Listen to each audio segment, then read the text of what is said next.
Is anybody inflexible? Sometimes, I mean, secretly, this should be we should close our eyes if you want to measure. Yeah. You see, it's like, and we're talking in a room of people who love principle. We love the wholeness of this creation, but we know sometimes I'm inflexible. And it's embarrassing. Oh, this one. Chasing happiness. Well, you know what happens if you chase something? It runs away. I had a cat, and this cat, it would sit just there. All I want to do is touch it. It just runs away every time. And so the more I chase it, the further it runs away, you know. But the minute I sit down to meditate, it climbs in my lap. There's the lesson. Next one. Trying to control life. Oh dear. I don't even know what to say about that. It's exhausting. Trying to make life fit my idea of perfection. I'm not going to even talk about that one. It's too confusing. Delaying your dreams. Well, why would a person delay their dreams? Maybe because they've got some of all of these habits that we've looked at already. Perfectionism, self-talk, criticism, neglecting yourself. There are any number of reasons. I know why I delay my dreams sometimes. It's because I want to look good. So I don't want to grow into my dream. I want to appear perfect. Like learning Spanish, for example.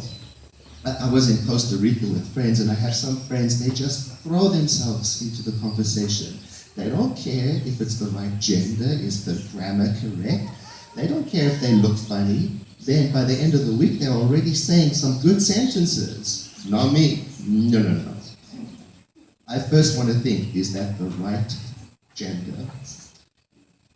Is that the right order of the adjective? Then by the time I figured it out, I'm ready to present myself perfect, but the person is already gone. They've left the room. Do you know what I mean? So I'm not allowed to make any mistakes, but I'm going to talk about that a little bit more in a moment. Okay, this one, fixing others. Oh dear.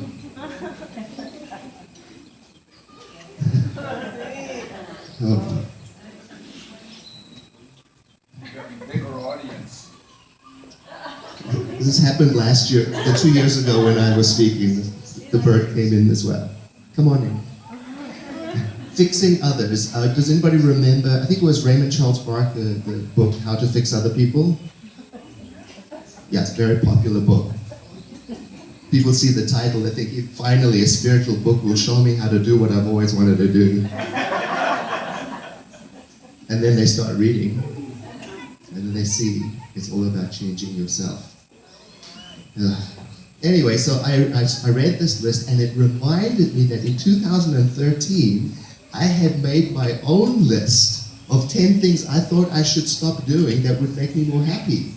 And as I started remembering, I thought, I made that list, but some of the things I didn't change. All those years ago. And I think it's because some of the patterns that I learned in my family so long ago, I didn't know that they were that active in me. Number one on my list was watching too much television. That's got nothing to do with my family. That's just laziness. But here it's 2018. I hadn't really adjusted that. Isn't that interesting? So just recently, Kevin and I dropped our subscription to TV. And there was this moment of time when we almost didn't know what to do with each other. There was suddenly more time at home to be and to connect. How interesting. Number two, I said I have to stop having no quiet time in my day for reflection. Again, I love technology so much. And we found at home even this, I was more loyal to my phone than to myself or my relationships. So we decided, okay, phones off from 8 o'clock to 8 o'clock. And in the beginning we experienced it like punishment. But so amazing dropping that and realizing such a practical thing that allows spaciousness to be quiet and to connect. Number 3, depending on my own counsel alone. That means not letting other people help. Because I have a direct connection to the infinite. So of course I know everything. Right? Because I interpret the divine perfectly every time. Right? Not really. So we started listening at our center in Santa Rosa. We bring our community together once a year, anybody in the community, and we just ask them, what's working, what's not working, what suggestions do we have? And if they say something, we write it down and we do it. So I'm an introvert. I don't like big crowds. I'm the one sitting in the corner, like this, quietly. So after services on Sunday, I go hide. And one person in this community discussion said, we think you should stand at the door and greet people. But I thought, if that wisdom's coming to me and I'm asking how to grow, and I say no to the wisdom, I'm going to stay stuck. So I went and stood at the door and greeted people. And I noticed something. I didn't die. It was wonderful. The community connection started to grow, and I had to admit that listening to other people's counsel can be very warming and wonderful sometimes. Okay, criticizing myself when I make errors. It's the same as his list. Criticizing myself when I make errors. I learned that from my family. Making an error is a terrible thing that results in shame. I can't remember anybody ever telling me that, but that my family behaved like that. So by the time I was a young adult, I was acting like that. One of the educators in my center, she teaches young children about mistakes and how making mistakes is one of the ways that we grow in strength and intellect. And she teaches young children to expect and accept and inspect errors. Isn't that wonderful? To expect errors in this perfect spiritual world. That errors are part of the perfect spiritual process of our evolution. I never thought of that. Wonderful. Grow. How about this one? Hiding behind, that's just the way I am. Remember we talked about inflexibility earlier?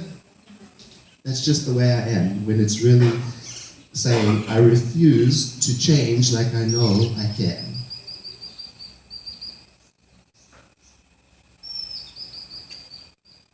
If you're in a relationship, you know that that can be a wonderful way to argue for your limitations or to refuse to grow together.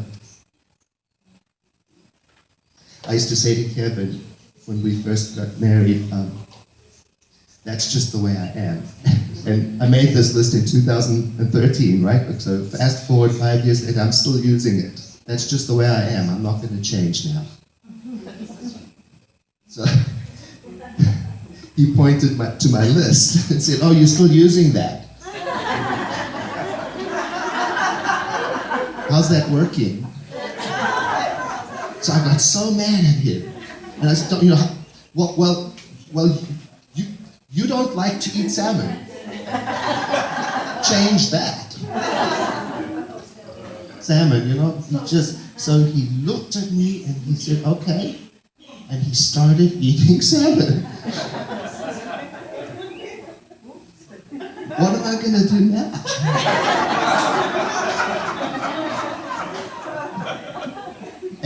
So I cook salmon every time I can.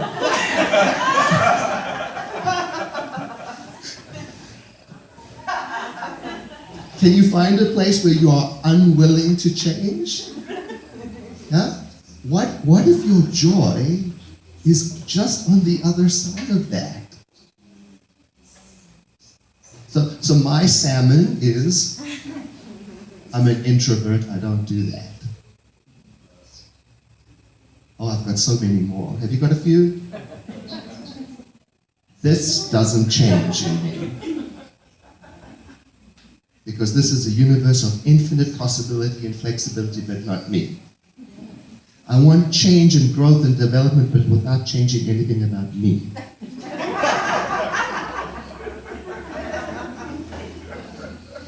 That's awkward. Okay, here's a good one. Putting other people down. You never hear me say anything bad. I've learned that. But from my family training, it's in my head. I think in the privacy of my head, I'm safe because I can still get into mischief. I can look at you and say all sorts of things about you, as long as it doesn't come out of my mouth. Can you feel the problem with that? So I'm learning there, I still have to investigate my thinking, and I still have to strip away the mischief in my thinking. So I've done well. I've started to clean up the language that comes out of my mouth. Now I have to go further in my head, and I have to strip away all the mischief of what I'm saying about people in the world. Oh dear. Number 8.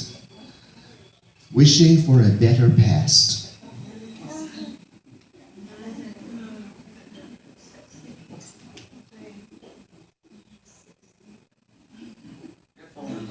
Oh dear, if only my past were better, then I could be all that I am today. Well, you should have taken Gladys's workshop. She would have fixed that right up. So how do I act when I'm still wishing for a better past? I'm moving through the world as if the past is still real. So I'm just being super honest with you. I've been practicing metaphysics for a long time, and I'm getting better and better and better, but I don't like faking it. I don't like pretending that all these years of metaphysics has turned me into a saint. I know that we can see each other, so I prefer to be honest.